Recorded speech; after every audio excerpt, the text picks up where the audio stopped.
Welcome back. Let's try another example.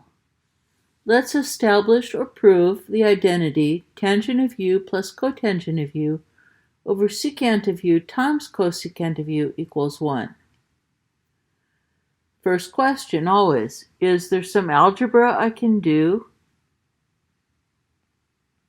to simplify this? No, I don't see anything. Are there any trig identities I can use? Well, I don't see anything obvious, but one thing you can always fall back on if necessary is just changing everything to sines and cosines. So let's start with the left-hand side, because obviously there's nothing to do with the equals 1 on the other side. So let's start with the clearly more complicated side.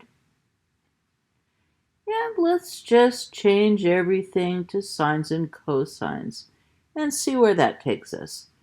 So tangent is sine over cosine, so I have sine of u over cosine of u. Cotangent is the reciprocal of that, so cosine of u over sine of u. And then down below, secant is 1 over the cosine, and cosecant is 1 over the sine. So right there, just by doing that, I've got some algebra I can do. Let's see. On top I've got two fractions being added, so I need an LCD there.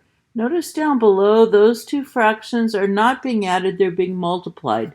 And anytime you multiply, you do not need an LCD. So just to continue with that thought, down below I can write that as 1 over cosine of u times sine of u. So you do the fraction multiplication by just multiplying straight across. Up top, however, I do need an LCD, and that will be cosine times sine. So I'm going to take that first fraction, sine over cosine, and I'm going to multiply it by sine over sine, because I need cosine times sine in the denominator. Okay, then I'm adding the next fraction. The next fraction is cosine of u over sine of u.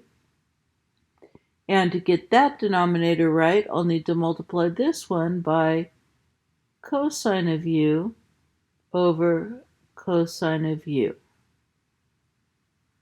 So let's do that and see what we've got. At this point on top, I have sine squared of u over cosine of u times sine of u. Now I can just add those two fractions by adding the numerators, since I have the same denominator. So the second numerator is cosine squared of u, because cosine times cosine. And it's all over 1 over cosine of u sine of u. Now, there's a couple of things I can do from here, but I think what I would be inclined to do next is to do some simplifying by using the trig identity that sine squared times cosine squared is a 1.